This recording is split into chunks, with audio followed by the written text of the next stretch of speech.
shading, I'll start by using this vertical line thumbprint. So the same tool we used here, but instead of horizontal lines, it has vertical lines.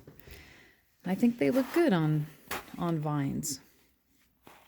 Some people use them opposite, use vertical lines on their flowers and horizontal lines on their vines. I think it's just a preference.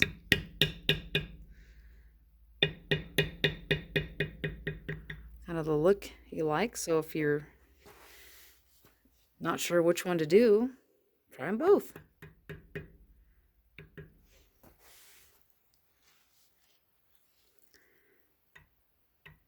So I kind of have this pattern fading off into nothingness over here.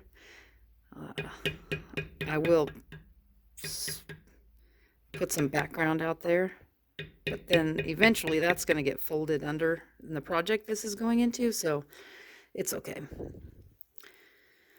All right, here, so there's a vine. There's a vine. That is not a vine. That's going to be background, kind of a big chunk.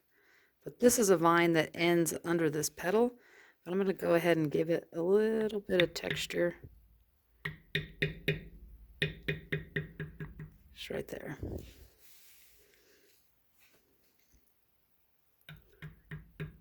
So then there's differing schools of thought. Should you darken the top outside of the vine, like I'm doing here, or let me get this one done.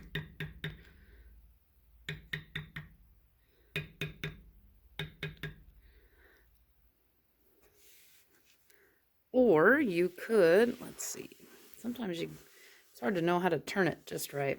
Or like in this one, we could darken the inside or shade the inside more. I call it the inside. And then kind of fade your shading out to the top. I don't know which one looks better. You know, they might look pretty similar, to be honest, so who knows what you should do. I think you just do what looks right to you. I think it's just personal preference. There's probably some official way to do it. I'm sure there is.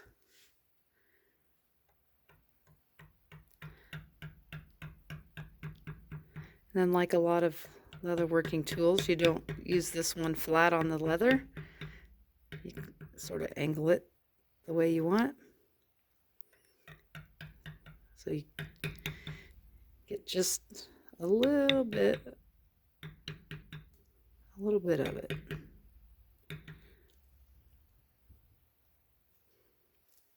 I'm going to leave that and come back to that later. Don't let me forget. It's a high possibility I'll forget.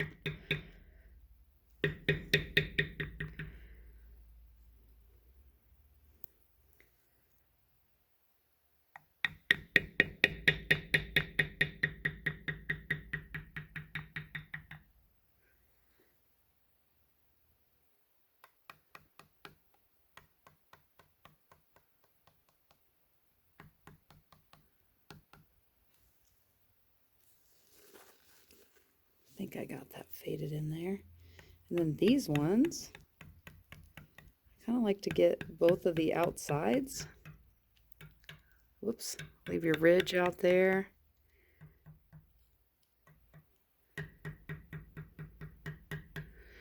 And then tip it back over this way and get this side.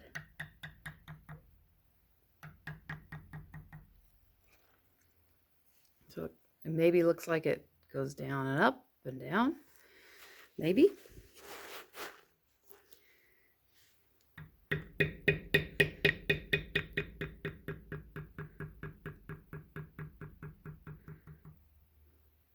I've said this before, but boy, it really stuck with me. This is a tool, you bite the bullet and you just get the high dollar brand name.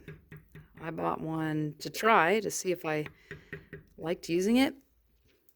Spoiler, I do. And we'll come back to that leaf later. And, but anyway, I used a Jippo one and it would not walk. When I tried to walk like I'm doing right there, it would leave little chops, tool marks, chop, chop, chop, chop, chop. And then I bought these ones, and they're fabulous. So go with a good one. This is one of those tools you probably just get the good one. But I mean, you treat it right, you probably have it most of your life, unless you use it so much you wear out the little lines. But if you're clever, you can just re-scratch those in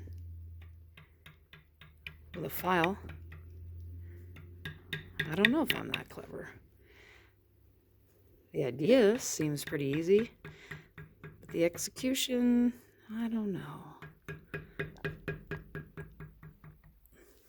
Okay, so I will finish up the vine work. There's not much of it left. This will be done differently. I'll show you that here in a second. Hang tight.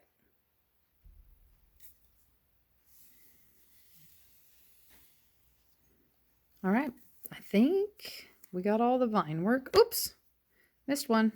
See, this is why we check. You just have to look it over.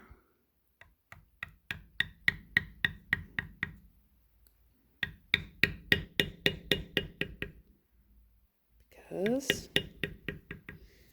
you're bound to miss something. There's just a lot to look for. Okay, got all those, got all that. All right, next we'll do the leaf.